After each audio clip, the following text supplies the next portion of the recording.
Welcome back to legal भूत। Supreme court का एक नया जजमेंट 340 सीआरपीसी पर आ गया है और आपके हर एक सवाल का जवाब इस जजमेंट में दिया गया है।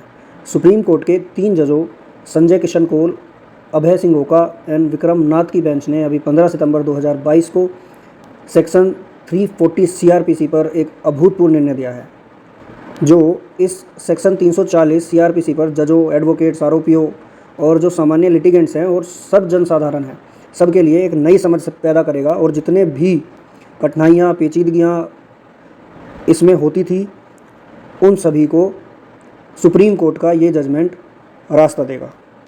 तो दोस्तों, आगे वीडियो में हम इसी जजमेंट के बारे में बात करेंगे।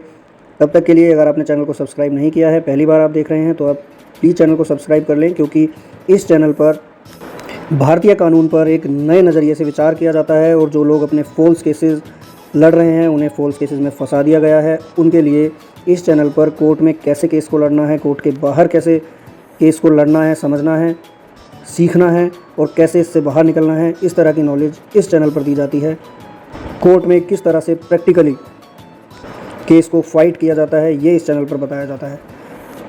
अगर आप भी किसी झूठे केस में फंसे हैं या फिर फंसा दिए गए हैं, तो आप इस चैनल को सब्सक्राइब कर सकते हैं। यह चैनल आपके लिए बहुत उपयोगी रहेगा। शुरू करते हैं वीडियो को। तो ये मामला था the state of Punjab versus Jasbir Singh, criminal appeal number 335/2020 और सितंबर 15, 2022 को ये जजमेंट सुप्रीम कोर्ट द्वारा पास किया गया। इसमें पहले 2 जजों के सामने यह सवाल लाया गया था, जो आप हमेशा व्हाट्सएप मैसेजेस और कमेंट्स में पूछते हैं, जानना चाहते हैं, और सभी के मन में ये क्वेश्चन चल रहा होता है। पहला क्वेश्चन है कि क्या सेक्शन 340 सीआरपीसी के अंतर्गत प्रिलिमिनरी इंक्वायरी किया जाना अनिवार्य है, और वहीं पर आपका दूसरा क्वेश्चन कि सेक्शन 340 सीआरपीसी में बनने वाले जो भावी आरोपी हैं, उसको पहले सुना जाना चाहिए या नहीं सुना चाहिए, और वहीं पर यदि प्रिलिमिनरी इंक्वायरी जो है वो अनिवार्य है, तो उसका दायरा और विस्तार कितना होना चाहिए। दोस्तों, आप सब भी जानते हैं कि जो झूठा केस किया जाता है, उसमें झूठी गवाही, झूठे स्टेटमेंट, झूठे एफिडेविट सब दिए जाते हैं, और केस को इस तरह से फ्रेम किया जाता है कि किसी भी तरह से आपको फंसाया जा सके। अब चाहे वो फॉल्स रेप का एलिगेशन हो, फॉल्स मेंटेनेंस का एलिगेशन हो, या फिर फॉल्स दहेज के केस हों। तो अब यहाँ पर सभी के क्वेश्चन इस तरह के होते हैं कि उसने मेरी पिटीशन में झूठ लिखा है, उसने अपने पिटीशन में झूठ लिखा है, जवाब में झूठ लिखा है, उसने एफिडेविट गलत दिया है, उसने ये सबूत नहीं लगाए, उसने ये इन्फॉर्मेशन छुपा ली। तो क्या मैं 340 फाइल कर सकता हूँ? और अगर मैं 340 फाइल करूँगा तो कोर्ट क्या पहले इंक्वायरी करेगी, या फिर मुझे 340 कब फाइल करनी चाहिए, ये मेरी 340 चल पाएगी या नहीं चल पाएगी? इस तरह के जो आपके सवाल हैं, वो सभी सुप्रीम कोर्ट ने इस जजमेंट के द्वारा आपको दे दिए हैं। इस केस में सुप्रीम कोर्ट ने Pritesh versus state of Maharashtra 2002 वाला केस के बारे में भी बात की, और उसमें सुप्रीम कोर्ट ने कहा कि इसमें 3 जजेस की बेंच ने यह निर्णय किया था कि प्रिलिमिनरी जो इंक्वायरी है वो सेक्शन 340 में यह तय किया जाना नहीं है कि भावी आरोपी गुनाहगार है या नहीं, उसके लिए तो अलग से कार्रवाई होगी। इस स्टेज पर तो केवल इतना देखा जाना है कि न्याय हित में एक इंक्वायरी की जानी चाहिए या नहीं की जानी चाहिए, फर्जी गवाही या दस्तावेजों का इस्तेमाल दिखाई पड़ता है कि नहीं दिखाई पड़ता है। वहीं पर सुप्रीम कोर्ट ने यहाँ पर एक और जजमेंट के बारे में भी जिक्र किया। इकबाल सिंह मारवा वर्सेस मीनाक्षी मारवा 2005 का यह जजमेंट था, और इसमें कोर्ट द्वारा सेक्शन 195(1)(b) सीआरपीसी की शिकायत सब मामलों में ना की जाए, बल्कि केवल उन मामलों में की जाए जिनमें न्याय हित के तहत यह आवश्यक हो। तो ऐसी जो आवश्यकता है वो आमतौर पर उस झूठी गवाही या उस झूठे दस्तावेज के कारण प्रभावित व्यक्ति को हुए जो नुकसान के आधार पर किया जाएगा, और यह भी देखा जाएगा कि जो झूठी गवाही है और झूठे दस्तावेज हैं, उनके कारण न्याय व्यवस्था को क्या नुकसान झेलना पड़ रहा है, कितना नुकसान झेलना पड़ रहा है। तो यहाँ पर सिर्फ उन्हीं मामलों में 340 नहीं चलाया जा सकता है जिनमें कि पर्टिकुलरली पार्टी को नुकसान हो रहा हो। यह भी देखना जरूरी है कि इसके कारण न्याय व्यवस्था को कितना नुकसान झेलना पड़ा है। वहीं पर एक और केस के बारे में जिक्र किया गया कि शरद पवार वर्सेस जगमोहन डालमिया। इस केस में सुप्रीम कोर्ट ने ये कमेंट्स किए थे कि सेक्शन 340 सीआरपीसी के अंतर्गत ऐसी प्रिलिमिनरी इंक्वायरी को किया जाना आवश्यक है, तथा भावी आरोपी को अपनी सफाई का अवसर दिया जाना भी जरूरी है। तो यहाँ पर 3 ऐसे जजमेंट आ चुके थे जिनमें अलग अलग बातें कही गई थी। तो अब यहाँ पर सुप्रीम कोर्ट ने अपने इस जजमेंट में पूरा कंसोल करते हुए यह कहा, तो वर्तमान केस जो है उसमें सुप्रीम कोर्ट का कहना यह था कि मंजर यह है कि इस कोर्ट का हर ऑर्डर और निर्णय प्रकाशित किया जाता है, जिससे कि प्रकाशित कानून में निरंतर वृद्धि होती रहती है। इससे ये संभावना बन जाती है कि कानूनी सिद्धांतों को लेकर संदेह पैदा हो जाए कि सही कानून की व्याख्या कौन सी है। अब 3 जजमेंट पास किए गए और तीनों में ही अलग अलग बातें कही गई। तो अब यहाँ पर सुप्रीम कोर्ट ने इस जजमेंट में कंसोल करते हुए यह कहा, अगर आप ध्यान से पढ़ेंगे तो CRPC में सेक्शन 195 का सबसेक्शन 1B CRPC में साफ साफ यह लिखा हुआ है कि सभी कोर्ट्स को न्याय व्यवस्था के खिलाफ झूठे आरोपों और झूठे दस्तावेजों के द्वारा किए गए अपराधों का संज्ञान जो लेने से वर्जित किया जाता है। अन्यथा इससे प्राइवेट लिटिगेंट्स, पार्टीज़ और थर्ड पार्टीज़ की आधारहीन और प्रतिशोधात्मक शिकायतों से कोर्ट को भर दिया जाएगा। जैसे ही कोई केस फाइल होगा तो सामने वाला तुरंत 340 लगा देगा और केस को रोक देगा। इस तरह से तो कोर्ट भर जाएगा इस तरह की शिकायतों से। तो इस तरह का भी प्रावधान सेक्शन 195 1B में दिया हुआ है। वहीं पर यह भी साफ किया गया है कि साथ ही जो कोर्ट्स हैं उनको यह भी ध्यान रखना होगा कि कुछ शिकायतें सही भी होंगी और यदि फाइल किए जाने के साथ ही रिजेक्ट कर दिया जाएगा तो भी गलत होगा और फर्जीवाड़े को रोका नहीं जा सकेगा।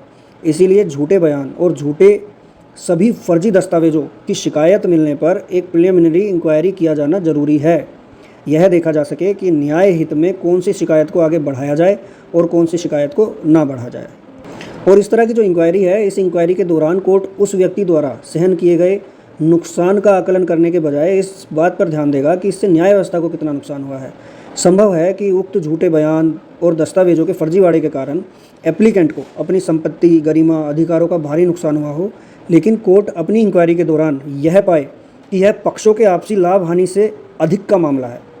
सार्वजनिक न्याय व्यवस्था पर इसका जो न्यूनतम असर हुआ है, इसीलिए शिकायत करने से पहले कोर्ट के पास यह जांचने का विवेकाधिकार रहता है कि किस मामले में शिकायत की जाए और किस में नहीं की जाए। यह तो आप सभी जानते होंगे कि जिस कोर्ट में फर्जी दस्तावेज लगाए जाते हैं, फर्जी बयान दिए जाते हैं, उसी कोर्ट में आपको 340 की एप्लीकेशन देनी होती है।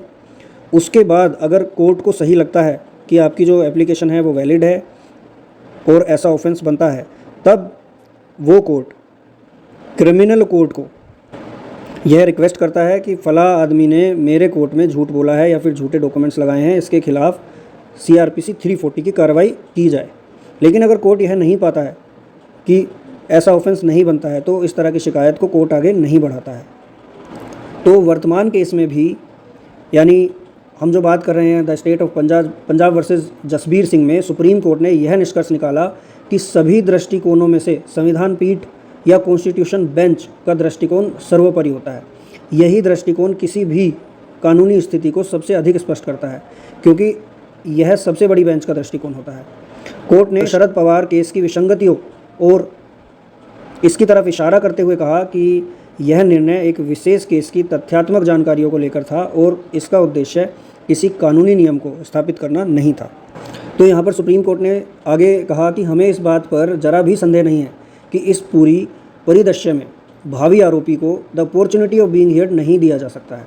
इकबाल सिंह मारवा वाले केस में भी कॉन्स्टिट्यूशन बेंच ने कहा था कि हम उसको मानते हैं। यही बात Pritesh versus state of Maharashtra में भी कही गई थी। तो प्रिलिमिनरी इंक्वायरी करने या ना करने का जो विवेकाधिकार है वो उस कोर्ट को दिया जाना चाहिए जिसमें सेक्शन 340 CRPC लगाई गई है। लेकिन इस जजमेंट में यह भी साफ कर दिया गया कि प्रक्रिया के शुरू होने से जो भावी आरोपी बनने वाला है उसे शिकायत और प्रिलिमिनरी इंक्वायरी के समय अपनी बात रखने का अधिकार नहीं होगा।